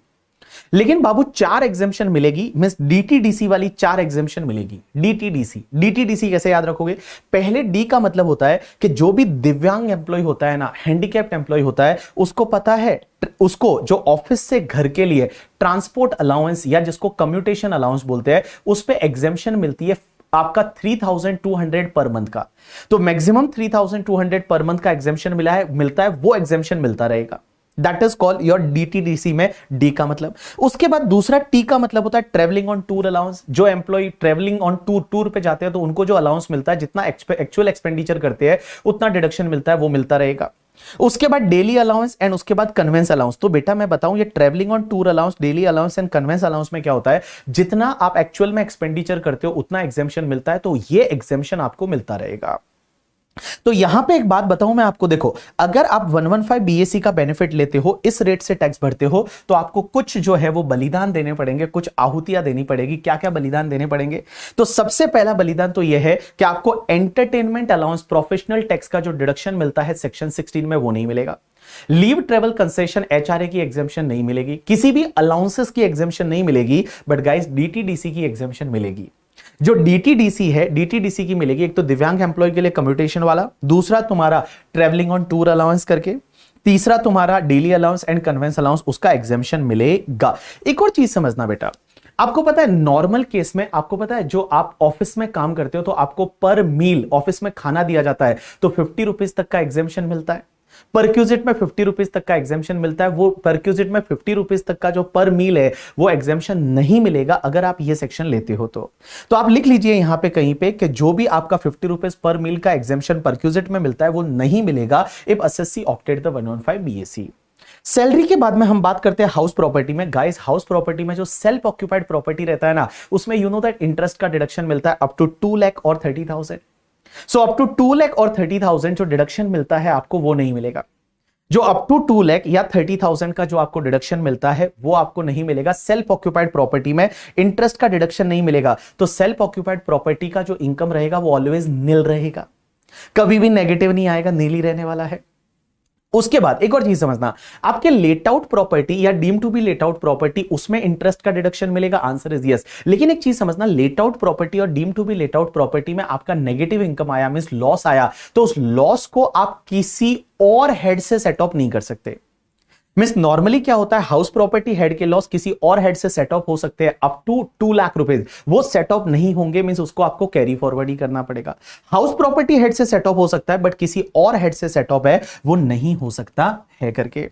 उसके बाद में अगर मैं पीजीबीपी की बात करूं तो बेटा एक तो तुम्हारा 10AA जो एसईजेड वालों का जो डिडक्शन मिलता है ना, स्पेशल इकोनॉमिक जोन में अगर आपने इंडस्ट्री लगाई तो फर्स्ट 5 ईयर के लिए 100% ऑफ एक्सपोर्ट प्रॉफिट, दूसरे 5 ईयर के लिए 50% ऑफ एक्सपोर्ट प्रॉफिट, तीसरे 5 ईयर के लिए 50% ऑफ एक्सपोर्ट प्रॉफिट, और एसईजेड री इन्वेस्टमेंट रिजर्व में जितना पैसा डाला विचएवर इज लोअर, वो डिडक्शन आपको नहीं मिलेगा। 32(1)(2)A जो है वो आपको नहीं मिलेगा, जो एडिशनल डेप्रिसिएशन है उसका डिडक्शन नहीं मिलेगा। उसके बाद साइंटिफिक रिसर्च में जो डोनेशन वाली डिडक्शन है ना, वो नहीं मिलेगी। साइंटिफिक रिसर्च में आपको पता है, मैंने आपको बताया था, research association, institute, college, university को आप डोनेशन देते हो साइंटिफिक रिसर्च के लिए, सोशल स्टैटिस्टिकल रिसर्च के लिए, आईआईटी नेशनल लेबोरेटरी को डोनेशन देते हो तो उसका डिडक्शन मिलेगा, डोनेशन का डिडक्शन नहीं मिलेगा। बाकी बेटा आप अगर इन हाउस रिसर्च करते हो और 35(1)(1) का या 35(1)(4) का डिडक्शन ले रहे हो वो आपको मिल जाएगा, सिर्फ डोनेशन का डिडक्शन है वो आपको नहीं मिलेगा। उसके बाद आपको 35AD, अरे वो specified business, cold chain facility, warehousing for agriculture produce, warehousing for sugar, slurry pipeline, transportation of iron ore वाली, याद आया। उसके बाद में आपका हॉस्पिटल, होटल होना चाहिए 2 स्टार और वो कैटेगरी, वो स्पेसिफाइड बिजनेस, वो 100% डिडक्शन नहीं मिलेंगे। उसके बाद आईएफओएस में अगर मैं बात करूं ना, तो माइनर की इनकम जब आप पेरेंट्स के हाथ में ऐड करते हो तो यू नो दैट पेरेंट्स को एक 1032 में 1500 पर एनम पर चाइल्ड का एक एग्जेम्पशन मिलता है, maximum unlimited child, maximum child की लिमिट नहीं है, तो ये वाला जो एग्जेम्पशन 1032 में जो मिलता है वो नहीं मिलेगा। उसके बाद जो एमपी एमएलए को जो डेली या कॉन्स्टिट्यूएंसी अलाउंस होते हैं वो एग्जेम्प्ट होते हैं, डेली एंड कॉन्स्टिट्यूएंसी अलाउंस है वो एग्जेम्प्ट होते हैं, वो एग्जेम्पशन नहीं मिलेगा। उसके बाद गाइस डिडक्शन अंडर चैप्टर 6 है, एटीसी डी वगैरह जो है, एटीयू, एटीटीटीए, एटीटीटीबी, डिडक्शन कुछ भी नहीं मिलेगा। लेकिन यहां पे ध्यान रखना 3 डिडक्शन मिलेंगे। एक तो 80JJAA, 80JJAA ले सकते हो। 80JJAA क्या होता है पता है, जा मत आ क्या होता है, जब आप क्या करते हो, न्यू एम्प्लॉय को रिक्रूट करते हो, आपका अगर बिजनेस है और बिजनेस में आप न्यू एम्प्लॉय को रिक्रूट करते हो तो जितना उनका सैलरी है उसका 30% डिडक्शन मिलता है 80JJAA में, वो डिडक्शन मिलेगा 115 बीएससी ले रहे हो तो भी। उसके बाद में 80CCD2 मिलेगा। 80CCD2 क्या होता है कि एम्प्लॉयर का न्यू पेंशन स्कीम में कंट्रीब्यूशन, तो एम्प्लॉयर ने जितना न्यू पेंशन स्कीम में कंट्रीब्यूशन किया, वो जितना कंट्रीब्यूशन किया है और 10% ऑफ सैलरी, और central government state government employee के केस में 14% ऑफ सैलरी, उतना डिडक्शन एम्प्लॉय को मिलता है एम्प्लॉयर के कंट्रीब्यूशन का, तो वो 80CCD2 मिलेगा एंड एक 80CCH2 मिलेगा। 80CCH2 क्या है कि अगर अग्निवीर जो है, आपने देखा होगा अग्निवीर के बारे में, आपने बहुत सुना था, बीच में प्रोटेस्ट वगैरह हुए थे, तो अग्निवीर के लिए एक अग्निवीर कॉर्पस फंड बनाया है, उसमें गवर्नमेंट कंट्रीब्यूशन करती है, तो जो अग्निवीर रहेगा वो उसका डिडक्शन 80CCH2 में ले सकता है। तो बेटा भले 115 बीएससी लग रहा है तो भी ये डिडक्शन, 3 डिडक्शन मिलेंगे, 80JJAA, 80CCD2 एंड 80CCH2 है, ये मिलेगा। इसके अलावा कोई भी डिडक्शन अंडर चैप्टर 6 से नहीं मिलेगा। अब एक और चीज समझना, अगर इससे रिलेटेड मींस इन सेक्शन से रिलेटेड अगर कोई भी पुराना लॉस या अनएब्सॉर्ब डेप्रिसिएशन है तो उसको इग्नोर करना है। इन सेक्शन से रिलेटेड अगर कोई भी पुराना लॉस या अनएब्सॉर्ब डेप्रिसिएशन है तो उसको आपको इग्नोर करना है करके, ठीक है। चलिए उसके बाद में बेटा यहां पे क्वेश्चन ये आता है कि क्या सर हम 115 बीएससी या नॉर्मल वाली कौन सी सेक्शन लेनी चाहिए। एक बात बताऊं, अभी मैं जो लाइन बोलने वाला हूं वो ध्यान देना। इस साल से ये चेंज हुआ है कि ये जो सेक्शन है ना 115 बीएससी, ये डिफॉल्ट सेक्शन है। मतलब अगर आप कुछ भी नहीं बोलोगे तो आपको ये सेक्शन लगेगी, मींस आपको इसी के हिसाब से टैक्स भरना है। This is the default section. Default क्या होता है, जैसे मोबाइल में सेटिंग होता है ना, डिफॉल्ट सेटिंग। सो डिफॉल्ट सेटिंग का मतलब डिफॉल्ट ये रहेगा। तो आपको मैं बताऊं, अगर कुछ नहीं करोगे तो डिफॉल्ट सेक्शन है वो ये है, इस रेट से टैक्स भरना ही भरना है। अब अगर आपको यह सेक्शन नहीं लेना है तो आपको रिटर्न फाइलिंग की ड्यू डेट से पहले पहले अपने रिटर्न में एक फॉर्म भरना पड़ेगा और उसमें बताना पड़ेगा कि हम इस सेक्शन से ऑप्ट आउट कर रहे हैं। अगर आप इस सेक्शन से ऑप्ट आउट करोगे तो फिर आपको नॉर्मल वाली टैक्स रेट लगेगी, but otherwise guys this year से, इस साल से ये आपके लिए डिफॉल्ट टैक्सेशन रेजिम है। मतलब ये तो आपको लगेगा ही लगेगा। अगर ये नहीं लेना है तो फिर आपको इससे बाहर जाना पड़ेगा। रिटर्न फाइलिंग की ड्यू डेट से पहले पहले आपको क्या करना पड़ेगा, आपको एओ को बताना पड़ेगा, अपने रिटर्न में बताना पड़ेगा कि हम ऑप्ट आउट कर रहे हैं 115 बीएससी से, तब आप नॉर्मल प्रोविजन में चले जाओगे। अब एक चीज समझना, यहां पे एक इंटरेस्टिंग चीज ये आती है कि अगर आपको 115 बीएससी नहीं लेना है तो आपको क्या करना पड़ेगा। अगर आपका पीजीबीपी का इनकम नहीं है तो एवरी ईयर आपके पास ऑप्शन है, हर साल आपके पास ऑप्शन है, हर साल आपके पास ऑप्शन है कि हमको 115 बीएससी लेना है या नहीं लेना। अगर कुछ नहीं बोलोगे तो 115 बीएससी है डिफॉल्ट, बट अगर आपने 115 बीएससी से ऑप्ट आउट किया तो नॉर्मल वाले प्रोविजन के हिसाब से आपको टैक्स भरना पड़ेगा। लेकिन एक चीज समझना, अगर आपका बिजनेस का इनकम है, पीजीबीपी का इनकम है, तो आपको क्या करना है, इस साल में पीजीबीपी का इनकम है, आपको नॉर्मल प्रोविजन के हिसाब से जाना है, तो आप इस सेक्शन से ऑप्ट आउट करो। आप 115 बीएससी से ऑप्ट आउट मींस 115 बीएससी से बाहर आओ, उसका फॉर्म भर दोगे, हम नॉर्मल प्रोविजन फॉलो करेंगे। अब क्वेश्चन ही आता है, नॉर्मल प्रोविजन एक बार फॉलो कर दिया और अगर आपका बिजनेस का इनकम है तो हर साल आप नॉर्मल प्रोविजन फॉलो करोगे। लेकिन अगर आगे जाके किसी साल आपने 115 बीएससी ले लिया, आपने 115 बीएससी ऑप्ट इन कर लिया, ऑप्ट इन कर लिया मींस 115 बीएससी लिया, तो अगर आपने एक बार 115 बीएससी ले लिया तो फिर वापस आप 115 बीएससी से बाहर नहीं जा सकते जब तक कि आपका बिजनेस का इनकम है। तो मैंने क्या बोला, देखो अगर बिजनेस का इनकम नहीं है तो एवरी ईयर आपके पास ऑप्शन है कि 115 बीएससी से ऑप्ट आउट करना है या 115 बीएससी के हिसाब से जाना है। 115 BSc is default, every year आपके पास ऑप्शन है। लेकिन अगर आपका बिजनेस का इनकम है तो आप अगर 115 बीएससी से ऑप्ट आउट कर लेते हो तो फिर हर साल आपको जो है वो नॉर्मल प्रोविजन के हिसाब से ही टैक्स भरना है। लेकिन किसी ईयर अगर आपने 115 बीएससी के हिसाब से टैक्स भरा तो फिर वापस आप नॉर्मल प्रोविजन के हिसाब से टैक्स नहीं भर पाओगे जब तक कि आपका पीजीबीपी का इनकम है, जब तक कि आपका पीजीबीपी का इनकम है। अब एक और चीज समझना, यहां पे एक इंटरेस्टिंग चीज ये आती है कि सर एक बात बताओ, एग्जाम में अगर कोई क्वेश्चन आया और कुछ भी नहीं बोला तो हमको टैक्स कौन सी रेट से निकालना है। मैं बताऊं, कुछ भी नहीं बोला तो आपको टैक्स 115 बीएससी के हिसाब से निकालना है, because this is the default taxation regime. लेकिन अगर एग्जामिनर ने यह बोला है कि SSC opted out from 115 BSc, तो फिर आप नॉर्मल रेट के हिसाब से, जो नॉर्मल स्लैब रेट था उसके हिसाब से टैक्स निकालोगे। अगर मान लो एग्जामिनर ने यह पूछा है कि आप बेस्ट पॉसिबल टैक्स प्लानिंग बताइए कि एसएससी को क्या करना है, तो आप क्या करोगे, दोनों के हिसाब से टैक्स निकालोगे। एक बार निकालोगे default taxation regime of the 115 BSc और एक opt out means normal provision के हिसाब से निकालोगे, और जिसमें से जो बेनिफिशियल रहेगा वो एसएससी को आप सजेस्ट करोगे। एक और चीज बता दूं, यहां पे एक और अमेंडमेंट ये है, दैट इज सेक्शन 87A का रिबेट। और 87A का रिबेट जो है ना, वो अगर आप 115 बीएसई में हो, डिफॉल्ट टैक्सेशन रिजिम में हो, तो यहां पे रिबेट का अमाउंट बढ़ा दिया है। अपन ने क्या बोला था कि 115 अब बीएसई अगर आप नहीं लेते हो तो आपको 87A का रिबेट ये मिलेगा। और 87A का रिबेट क्या बोलता था, रेजिडेंट इंडिविजुअल आपका इनकम अप टू 5 लाख है तो 12,500 और 100% of taxes whichever is lower का आपको रिबेट मिलेगा। लेकिन गाइस यहां पे इन्होंने चेंज कर दिया और अब बोला कि अगर मान लो आप जो है 115 बीएसई डिफॉल्ट टैक्सेशन रिजिम के हिसाब से टैक्स भरते हो तो बेटा ये रेजिडेंट इंडिविजुअल को रिबेट मिलेगा अगर आपका इनकम अप टू 7 लाख है, तो 5 लाख की जगह यहां 7 हो गया। एंड गाइस रिबेट का अमाउंट है वो 100% ऑफ टैक्स पेबल और 25,000 व्हिचएवर इज लोअर, मींस यार 12,500 की जगह 25,000 हो गया करके, ठीक है। तो देखो 115 बीएसई में अगर आपका 115 बीएसई है तो और उस पर्टिकुलर केस में आपका इनकम अप टू 7 लाख है, रेजिडेंट इंडिविजुअल है, तो आपका टैक्स पेबल और 25,000 व्हिचएवर इज लोअर है उतना रिबेट मिलेगा। तो मार्केट में बोलते हैं 7 लाख तक की इनकम पे आपको कोई भी टैक्स नहीं लगता due to this particular case. लेकिन यहां पे एक चीज समझना, अगर आपका इनकम 7 लाख से लिटिल बिट ज्यादा है तो यहां पे आपको मार्जिनल रिलीफ मिलेगा रिबेट में भी। मींस यहां रिबेट के केस में मार्जिनल रिलीफ है वो मिलेगा, जैसे आपका इनकम जो है वो 7,01,000 है तो क्या ये रिबेट मिलेगा या नहीं मिलेगा, मिलेगा। यहां पे मार्जिनल रिलीफ का कॉन्सेप्ट है वो इंट्रोड्यूस किया है, लेकिन वो सिर्फ यहां पे किया है। जो नॉर्मल वाला जो था जहां पे 12,500 और 5 लाख वाला था वहां पे मार्जिनल रिलीफ का कोई कॉन्सेप्ट इंट्रोड्यूस नहीं किया, बट यहां पे मार्जिनल रिलीफ का कॉन्सेप्ट है वो इंट्रोड्यूस किया है कि अगर आपकी income little bit more then 7 lakh है करके, ठीक है, और उसकी वजह से टैक्स बढ़ रहा है तो यहां पे आपको मार्जिनल रिलीफ का कॉन्सेप्ट है वो लगेगा। आप यहां पे इस क्वेश्चन को देखोगे तो आपको इजीली समझ में आ जाएगा। अब ये तो बात हो गई आपकी जनरल टैक्स रेट की। अब अपन बात करते हैं स्पेशल टैक्स रेट। एक तो 115 बीबी, जो भी आपकी विनिंग की इनकम रहेगी, lottery, crossword puzzles, horse races and all करके, ठीक है, कार्ड गेम वगैरह, तो उस पे 30% की रेट से टैक्स लगता है। अब एक बात समझना, जो आपकी ऑनलाइन गेम्स की विनिंग है, ऑनलाइन गेम का मतलब होता है जो आप कंप्यूटर पे खेलते हो, जैसे ड्रीम 11 करके या फिर रमी करके, आजकल वो चलता है ना रमी करके, तो रमी है, ड्रीम 11 है, उसके साथ साथ में आपका जो क्रिकेट 11 सर्कल है, तो वो जो गेम खेलते हो उस पे भी आपका विनिंग पे 30% की रेट से टैक्स लगेगा 115 बीबीजे में। एक सेक्शन होती है 115 बीबीई। 115 बीबीई क्या बोलती है कि जो इनकम आपकी सेक्शन 68 से लेकर 69D में टैक्सेबल हो रही है।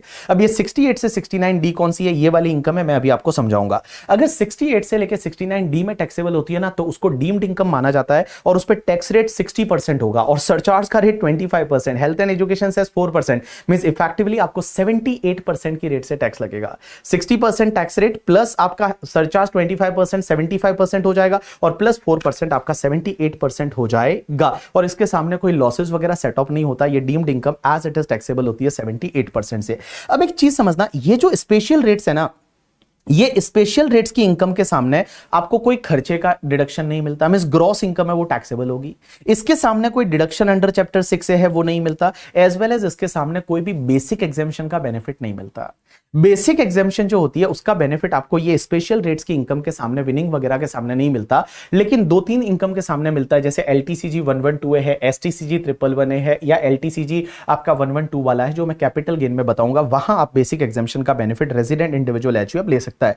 लेकिन सर एक बात बताओ, ये डीम्ड इनकम की जब आप बात कर रहे हो, सेक्शन 68 क्या है?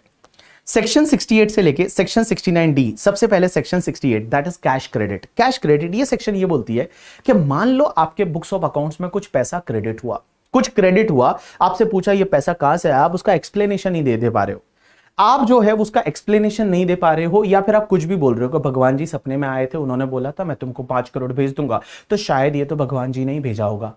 इनकम टैक्स वाले बोलते हैं चुप, फटाफट इसमें से 78% है वो हमको टैक्स दे दो करके, ठीक है। तो 78% तो टैक्स लेते हैं और सीए फाइनल में मैं पढ़ाऊंगा, उस पे आपको 10% पेनल्टी और लगती है, ठीक है। तो कुल मिला के एक बात बताओ, कैश क्रेडिट क्या होता है कि आपके अकाउंट में कुछ पैसा आया और आप एक्सप्लेनेशन नहीं दे पा रहे हो, या एक्सप्लेनेशन दे रहे हो वो सेटिस्फैक्टरी नहीं है, तो वो आपका इनकम माना जाएगा इस सेक्शन में और बेटा उस पे 78% टैक्स लगेगा। अब एक और चीज समझना, अगर मान लो आपने किसी से लोन लिया या बोरोइंग किया, मैंने मान लो किसी से लोन लिया, मैंने मान लो अपना एक बंदा है जिसका नाम है फैजान भाई, फैजान भाई से मैंने लोन लिया और मैंने बोला, मेरे को पूछा ये पैसा कहां से लाया, मैंने बोला फैजान भाई से लोन लिया। फैजान भाई को इनकम टैक्स ऑफिसर ने बुलाया, इनकम टैक्स डिपार्टमेंट में, बोला इधर आ फैजान, बोला ये पैसा कहां से लाया था, तूने कहां से कमाया था, बोला पता नहीं कहां से आया था करके, ठीक है। वो उसका एक्सप्लेनेशन दे ही नहीं पा रहा है। अगर फैजान भाई एक्सप्लेनेशन नहीं दे पा रहे तो ये माना जाएगा कि ये मेरा एक्सप्लेनेशन सेटिस्फैक्टरी नहीं है और मेरे हाथ में ये सेक्शन लग जाएगी और मुझे इस पे टैक्स भरना पड़ेगा 78%। तो आप अगर किसी से लोन या बोरोइंग लेते हो और उस बंदे का एक्सप्लेनेशन सेटिस्फैक्टरी नहीं है तो भी ये माना जाएगा आपका एक्सप्लेनेशन सेटिस्फैक्टरी नहीं है और बेटा आपको 78% टैक्स लग जाएगा। एक और चीज समझना, अगर कोई प्राइवेट लिमिटेड कंपनी है, क्लोजली हेल्ड कंपनी है, उसने मान लो शेयर इशू किए, उसने शेयर का एप्लीकेशन मनी मिला या शेयर कैपिटल का पैसा मिला और आगे वाला बंदा जो है जिसने शेयर खरीदा है उसका एक्सप्लेनेशन सेटिस्फैक्टरी नहीं है कि उसने वो पैसा कहां से लाया था, तो ये माना जाएगा उस कंपनी का एक्सप्लेनेशन सेटिस्फैक्टरी नहीं है और कंपनी के हाथ में वो इनकम माना जाएगा और बेटा टैक्सेबल हो जाएगा 78% से। Next section 69, that is the unexplained investment. एक बात बताओ, आपने कोई इन्वेस्टमेंट किया, अगर आपने इन्वेस्टमेंट किया, जैसे मान लो किसी कंपनी का आपने शेयर खरीदे और फिर इनकम टैक्स वालों ने पूछा ये पैसा कहां से लाया था, आप बता ही नहीं पा रहे हो, आपका एक्सप्लेनेशन सेटिस्फैक्टरी नहीं है या आपका एक्सप्लेनेशन दे ही नहीं पा रहे हो, तो वो आपकी क्या मानी जाएगी, इनकम मानी जाएगी और 78% की रेट से टैक्सेबल हो जाएगा। Next section 69A, that is the unexplained money और असेट। अब एक बात बताओ, आपके पोजीशन में कुछ कैश मिल जाता है, मनी मिल जाता है, बुलियन मिल जाता है, ज्वेलरी मिल जाता है करके, ठीक है। अगर मान लो आपके पास में कुछ घर पे नोट मिले बहुत सारे करके, ठीक है, मनी मिला, बुलियन मिला, ज्वेलरी मिला और जो बुक्स में रिकॉर्डेड ही नहीं है, आपसे पूछा ये कहां से लाया था, बोला ये तो गंगा में बहाते बहते आ गया था, बोला अच्छा तो हम तुमको गंगा में बहाएंगे, रुको करके, ठीक है। तो अगर मान लो आपके पास में कोई भी money, bullion, jewellery, any other valuable article and things मिल जाता है और आप उसकी एक्सप्लेनेशन नहीं दे पा रहे हो या एक्सप्लेनेशन जो दे रहे हो कुछ भी दे रहे हो करके, ठीक है, तो उस पर्टिकुलर केस में आपके हाथ में टैक्स लग जाएगा 78% की रेट से। उसके बाद सेक्शन 69B क्या बोलता है बताए, कि आपका कोई इन्वेस्टमेंट है जो आपने बुक्स में रिकॉर्ड तो किया है बट फुल्ली रिकॉर्ड नहीं किया। जैसे मान लो आज की डेट में गोल्ड की रेट है, वो गोल्ड की रेट है 1 kg का 60 लाख। अब मैंने गोल्ड खरीदा 1 kg और मैं बोलता हूं मैंने तो 20 लाख में खरीदा है। अरे कैसे 20 लाख में मैं खरीद लूंगा, 60 लाख तो मार्केट प्राइस है। मैंने बुक्स में रिकॉर्ड किया है सिर्फ 20 लाख पे, मैंने बोला 1 kg गोल्ड खरीदा है, तो ये तो गलत है। तो डिफरेंस कितना है, उसकी फेयर मार्केट वैल्यू है 60 लाख माइनस मैंने बोला 20 लाख में, तो डिफरेंस इज 40 लाख। ये 40 लाख मेरे हाथ में टैक्सेबल हो जाएगा eight the rate 78%। Section 69C क्या बोलता है, अनएक्सप्लेन एक्सपेंडिचर। अगर मान लो आपने खर्चा किया, आपने शादी की और शादी में मान लो आपने बर्थडे पार्टी सेलिब्रेट की, आपके गर्लफ्रेंड बॉयफ्रेंड की बर्थडे पार्टी है, बड़े क्रूज पे सेलिब्रेट की, वहां पे 2 करोड़ रुपया खर्चा किया। इनकम टैक्स वालों ने देख लिया, कहा ओ भाई साहब 2-2 करोड़ रुपए पार्टी में उड़ा रहे हो, कहां से लाए थे पैसा, आपसे पूछा कहां से लाए थे, बोला भगवान ने दिया था, बोला भगवान ने, प्रभु ने दिया था करके, ठीक है, बोले अच्छा अभी मैं दिलाता हूं रुको। तो उस पर्टिकुलर केस में अगर आपने कोई खर्चा किया और आपका सोर्स बताना पड़ेगा वो पैसा कहां से लाया था, अगर आपकी एक्सप्लेनेशन सेटिस्फैक्टरी नहीं है तो 78% उस पर टैक्स लग जाएगा। और सेक्शन 69D क्या बोलती है कि अगर मान लो हुंडी पे, मतलब प्रोमिसरी नोट के बेसिस पे आप कैश में अगर लोन लेते हो या उसका कैश में लोन का रीपेमेंट करते हो, किस पे करते हो, हुंडी पे। हुंडी का मतलब होता है प्रोमिसरी नोट। तो उस पर्टिकुलर केस में अगर आपने कैश में लोन लिया या कैश में रीपे किया हुंडी लोन, तो बेटा ये सेक्शन लग जाएगी और उस पर टैक्स लग जाएगा 78%। अब नेक्स्ट सेक्शन आती है एग्रीकल्चर इनकम। अब एक बात समझना, एग्रीकल्चर इनकम पहले टॉपिक नंबर 3 में था, बट न्यू सिलेबस में उन्होंने क्या किया, उसको टॉपिक नंबर 1 में ही डाल दिया। एग्रीकल्चर इनकम क्या होती है, तो एग्रीकल्चर इनकम, अगर एग्रीकल्चर लैंड इंडिया में है और एग्रीकल्चर इनकम है तो वो पूरी एग्जेम्प्ट है।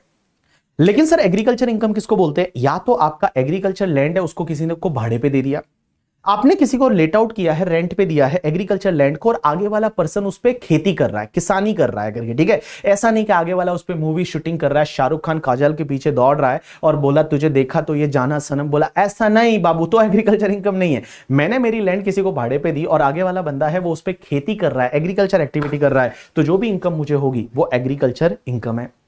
या फिर मान लो मैंने एग्रीकल्चर प्रोड्यूस किया, मैं पोटैटो वगैरह लगाया और वो पोटैटो को मैंने मार्केट में फिर सेल कर दिया, मैंने पोटैटो उगाया, पोटैटो को मार्केट में सेल कर दिया, तो वो एग्रीकल्चर इनकम है। आपने मान लो चावल उगाए, आपने मान लो गेहूं उगाए, आपने और कोई भी फूड ग्रेन उगाया और उसको मार्केट में बेच दिया, तो वो एग्रीकल्चर इनकम है, एग्जेम्प्ट है। या फिर मान लो आपका कोई ड्वेलिंग यूनिट या कोई फार्म हाउस है, फार्म हाउस को किसी को भाड़े पे दिया, बट फार्म हाउस को भाड़े पे दिया सलमान खान को पार्टी करने के लिए नहीं, फार्म हाउस को भाड़े पे दिया किसी किसान को अपना जो फूड ग्रेन है उसको स्टोर करने के लिए, या जो वर्कर वगैरह जो है उनको रहने के लिए आपने उसको भाड़े पे दिया, तो जो भी भाड़े का इनकम रहेगा वो भी एग्रीकल्चर इनकम है, एग्जेम्प्ट हो जाएगा। As well as the nursery का इनकम। नर्सरी का इनकम मतलब आप पौधे हैं वो पौधे उगाते हो और पौधे उगाने के बाद फिर साइकिल पे ले जाके पौधे बेचते हो कि भाई चंपा ले लो, चमेली ले लो करके, ठीक है, गेंदा का फूल ले लो, अगर मान लो आम का पौधा ले लो, अगर आप पौधे बेचते हो दैट इज द नर्सरी का इनकम है, वो भी एग्रीकल्चर इनकम माना जाएगा। अब एक चीज समझना, अगर मान लो आप एग्रीकल्चर प्रोड्यूस है, उसको सेल कर रहे हो तो एग्रीकल्चर इनकम होगा, सीधी सी बात है।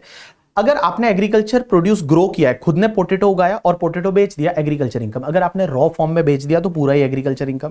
लेकिन अगर मान लो आप क्या करते हो, उस एग्रीकल्चर प्रोड्यूस को फर्दर प्रोसेस करते हो, मींस आप क्या करते हो कि मान लो पोटैटो है, वो पोटैटो से चिप्स बनाते हो और चिप्स बना के आप बेच रहे हो। अगर पोटैटो से आप चिप्स बना के बेच रहे हो तो एक बात बताओ, चिप्स बना के तो ये तो बिजनेस कर रहे हो, तो पोटैटो से चिप्स बना के बेच रहे हो तो क्या आपका एग्रीकल्चर इनकम होगा? Answer is no. इसमें पार्टली एग्रीकल्चर होगा, पार्टली बिजनेस होगा। अब कितना एग्रीकल्चर होगा, कितना बिजनेस होगा, वो मैं आपको यहां समझा रहा हूं, समझने की कोशिश करना।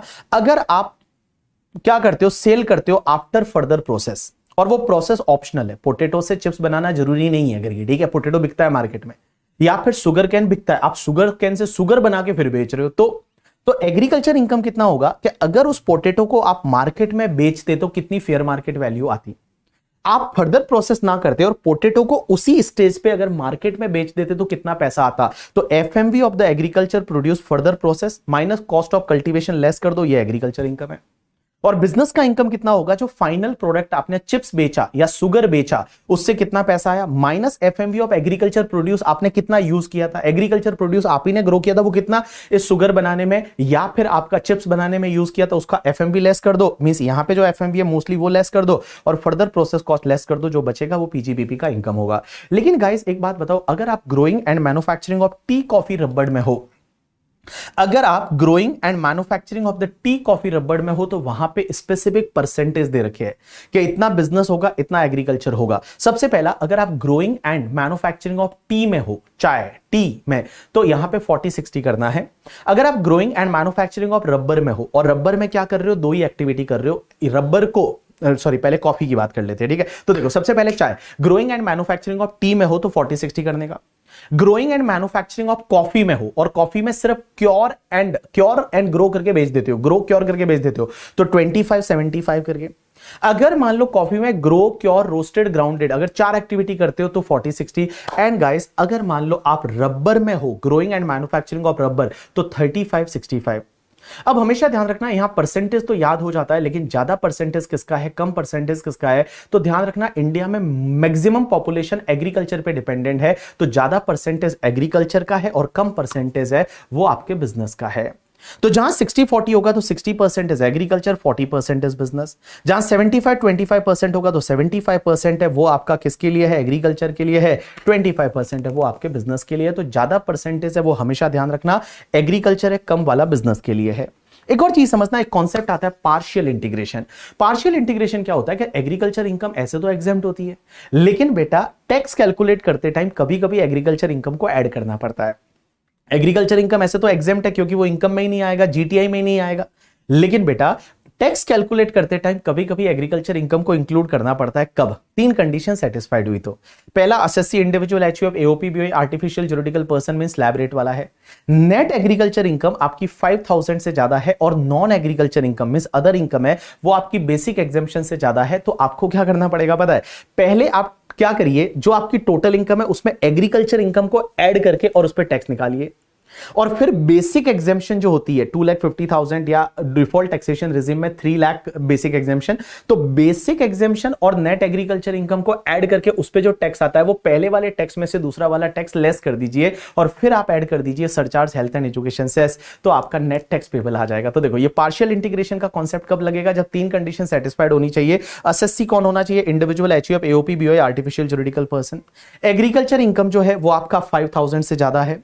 नॉन एग्रीकल्चर इनकम है वो आपका बेसिक एग्जेम्पशन से ज्यादा है। तो आप एक काम करिए, पहले आपकी टोटल इनकम और एग्रीकल्चर इनकम को ऐड करके उस पे टैक्स निकालिए, और दूसरा क्या करिए, बेसिक एग्जेम्पशन में एग्रीकल्चर इनकम को ऐड करके उस पे टैक्स निकाल दीजिए, पहले टैक्स में से दूसरा टैक्स लेस कर दीजिए, फिर आप health and education cess add कर दीजिए, आपको बेटा नेट टैक्स आ जाएगा। So guys this is the completion of your topic number 1, that is basic and tax rate करके। बहुत ही इंटरेस्टिंग टॉपिक था, इस टॉपिक से एग्जाम में अच्छा खासा कवरेज होने वाला है, और 115 बीएससी तो आपका डिफॉल्ट टैक्सेशन रिजिम है, तो इस पे तो आपको ध्यान देना ही पड़ेगा करके, ठीक है। सो ये आपका पहला रिवीजन था। टोटल आपके सिलेबस में कितने टॉपिक है? 13 टॉपिक है। तो मैं आपको 13 रिवीजन लेक्चर है वो देने वाला हूं। सर कब तक हो जाएंगे? I will try to complete within the 1 month करके। मैं 1 मंथ का टारगेट लेके चल रहा हूं कि 1 और 1.5 मंथ में ये कंप्लीट हो जाएगा। और जब तक नए रिवीजन लेक्चर नहीं आते तब तक आप पुराने रिवीजन लेक्चर लास्ट ईयर वाले हैं उसको आप रेफर कर सकते हैं। नए वाले में अमेंडमेंट है वो अमेंडमेंट कवर होंगे करके, ठीक है। चलिए, तो आज के लिए इतना बहुत है। बट मैं बता दूं, जो लोग एग्जाम दे रहे हैं, बाबू एक चीज तो है, इस दुनिया में पढ़ना तो पड़ेगा, बिना पढ़े कुछ नहीं हो सकता। You have to study hard, because hard work बड़ा जरूरी है। मैंने ऐसे ऐसे लोगों को देखा है जो बड़े टैलेंटेड थे पहले बट वो फेल हो गए, बट ऐसे ऐसे लोगों को देखा है जो टैलेंटेड नहीं थे बट हार्डवर्किंग थे और वो पास हो गए। एक चीज आप ध्यान दो, अपने आप से पूछना कि आप अगर मान लो इस एग्जाम में क्लियर नहीं हुए नवंबर 2023 में, तो कहीं ना कहीं पे आपने अपना 100% नहीं दिया था। तो आप उसको एनालाइज करिए, उसको इंप्रूव करिए और इस बार 100% देने की कोशिश करिए। बिकॉज मैं हमेशा बोलता हूं, give your 100%, ICAI will give you 50% and we need only 50% to crack the exam. And मैं बता दूं, नए सिलेबस में 1-2 एग्जाम जो रहेंगे फर्स्ट और सेकंड, उसका रिजल्ट बहुत अच्छा रहेगा। रिजल्ट बहुत अच्छा रहेगा। ICAI आपको पास करना चाहती है, बस आप पास होना चाहते हैं या नहीं वो आप डिसाइड कर लीजिए करके, ठीक है। So guys, best of luck for your examination. मैंने ये रिवीजन लेक्चर यहां डाला है, आपको कम से कम 10 बार इसको रिवाइज करना है। 10 बार आप इसको सुनोगे, लेकिन आपको कब सुनना है? जब आप ऐसे ही कहीं टाइम पास कर रहे हो, खाना खा रहे हो। मेरे को लगा लीजिए मेरी आवाज जो है वो इतनी लाइक कर्कश वाली तो नहीं है करके, ठीक है। तो आपको इतनी लाइक स्मूथिंग लगेगी आवाज, तो उसको सुनिए, रिवाइज करिए, जिससे कि कॉन्सेप्ट है वो आपके दिमाग में बार बार आते रहे। Because revision is a must, और आपको एटलीस्ट 3-4 बार है वो रिवाइज करना है और उसके बाद में आपको एग्जाम के लिए जाना है। Thanks a lot people, that's enough for today from my side. See you in the next lecture.